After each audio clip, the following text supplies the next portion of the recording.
তো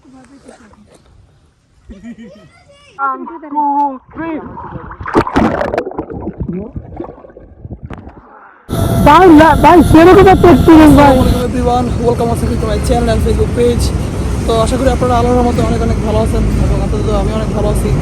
তো একটা নিউ ব্লগ নিয়ে চলে আসলাম আপনাদের মাঝে। তো আপনারা দেখতে পাচ্ছেন যে আমি রাস্তায় আছি। আসলে আপনার টাইটেল এবং থাম্বনেল থেকে বুঝে গেছেন আমি কয়ে দিচ্ছি। আসলে আমরা সবাই মিলে বান্দরবান যাচ্ছি। নাও আমরা বিরতিতে নামছি, তো সেহরি করতে হবে, সেহরি করার জন্য নামছি। আর আসলে সেহরি না করলে তো আসলে হবে না, রোজা তো রাখতে হবে যতই ঘোরাঘুরি করবো না কেন। সেহরি করে মাত্র বাসে উঠলাম। প্রত্যেকবারের মতো এবারেও মানে সেহরি করতে মানে আগের বারও তো সীতাকুণ্ড গেছি, তখনও তো খাবারের নামে বিষ খাওয়াইছে, এবারও সেম টু সেম বিষ খাওয়াইছে। ডাল ভাত খাওয়ায় 340 টাকা নিছে।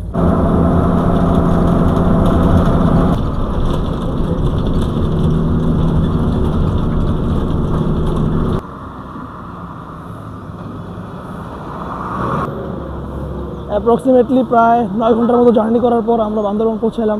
মামা তোমার কেমন লাগতেছে? ভালো লাগতেছে, কিন্তু এত পাহাড়ের উপরে ভয় লাগতেছে। ভালো লাগতেছে না? পুরো বান্দরবানকে এক্সপ্লোর করার জন্য আমরা মূলত এই যে এই জিপ গাড়িটা হচ্ছে ভাড়া করছি। তো আপনারা সবাই দেখতে পাচ্ছেন কাদেরকে নিয়ে ট্যুর দিয়েছি। এখানে আমার ছোট দুলো ভাই আছে আর বান্দর ভাই, সাবস্ক্রাইব করতে বলেন ভাই। সাবস্ক্রাইব করে দিন। এই যে আমার বড় দুলো ভাই সাবস্ক্রাইব করতে বলেন। ভুলেও সাবস্ক্রাইব করেন না, ফাজল লোকের ফাজলামি করার দরকার নেই। মনে আমার বড় বোন সাবস্ক্রাইব করতে হ্যাঁ অবশ্যই সাবস্ক্রাইব করবেন। না আমাকে না যাবে। আচ্ছা আলিফ আরাফ, তোমাদের কেমন লাগতেছে? খুবই মজা, কিন্তু বড় মামা গেল না, মনটা দুঃখে ভরে গেল। তোমার বড় বাবা ব্লগ দেখবেও না, ওই এখন আপনি আরাফ তোমার কেমন লাগতেছে? দেখেও যাবে না, চুপচাপ। আরাফ খুবই বিরক্ত, কারণ আরাফ এখানে বসতেছিল তো আরাফরে বসতে দেই নাই আর কি। রাইট নাও এখন আমরা পাহাড়ের উপরে আছি মূলত। তো আপনারা ভিউটা চেক করতে পারতেছেন কত সুন্দর লাগতেছে। এটা হচ্ছে মূলত নীলাচল পর্যটক কেন্দ্র।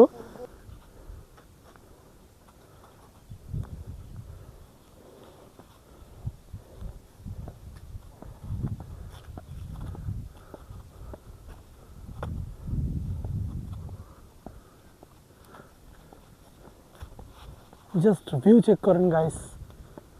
আমি মনে করি বাংলাদেশ থেকে যদি বান্দরবান না আসতে পারেন তাহলে ভাই লাইফটা বৃথা ভাই। বিদেশ ঘুরে কী লাভ যদি বাংলাদেশটা পুরোপুরি এক্সপ্লোর করতে না পারেন। আমি রেকমেন্ড করবো অবশ্যই অবশ্যই একবার হইলেও এখানে আসবেন। জাস্ট এইটা ভেবে দেখেন।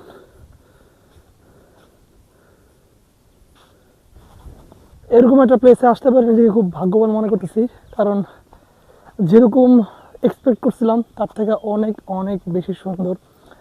মানে কী বলবো, আসলে যতটা ক্লান্তি ছিল সব ক্লান্তি দূর হয়ে গেছে। মনের যত ব্যথা ছিল সেগুলো আস্তে আস্তে প্রশমিত হয়ে যেতেছে।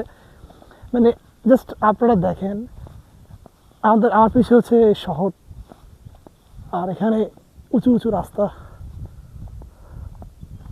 মানে খুবই অন্যরকম একটা অনুভূতি, মানে একটা খুব অন্যরকম শান্তি অনুভব করতেছি, খুব ভালো লাগতেছে আর কি। আপনি আমি তো দোলনা উঠবো, আপনার অনুভূতি কিরকম? আপনাকে ভয় লাগে? না ভয় লাগে না, আমি এক্সাইটেড। কিন্তু আমার তো অনেক ভয় লাগতেছে, মনে তো পড়ে যাবে। তোর আমি জোরে ধাক্কা দিতে ঘুমোতে। রাইট নাও আমরা নীলাচল পাহাড় থেকে বেরিয়ে গেছি। নিশাদ ভাই এখন আমরা কোথায় যেতেছি? এখন আমরা যাবো মেঘলা। ওখানে একটা ঝুলন্ত দোলনা আছে, ওখানে আমি উঠবো। আমি সো এক্সাইটেড। ঝুলন্ত ব্রিজ। উনিবু আপনার কেমন লাগলো? দোলনা ওঠার পর তো দেখলাম আপনি অসাম। আমার বাঙ্গি জাম্পিং এর স্বাদ, মানে দুধের স্বাদ ঘোলে মিটাইলাম। ভাই আপনি তো অনেক ভয় পাইছেন ভাই। ভয় পাইছি মানে? প্রমাণ আছে আমাদের কাছে, প্রমাণ আছে। ভয় পাইছো কি পাও না, প্রমাণ আছে। অবশ্য আমিও ভয় পাইছি, আমি স্বীকার করতেছি, কিন্তু সে যদি স্বীকার না করে তার প্রমাণ আমাদের কাছে আছে।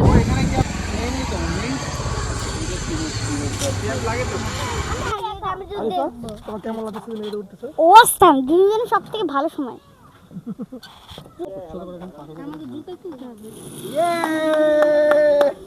আলিফা টাটা, আলিফা টাটা দাও। জুম করেন মনে পড়ো।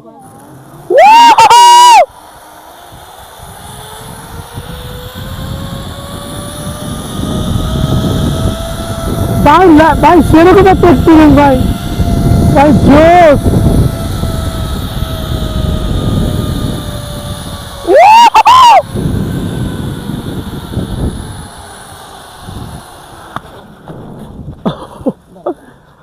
ভাই সেই মজা পেয়েছি।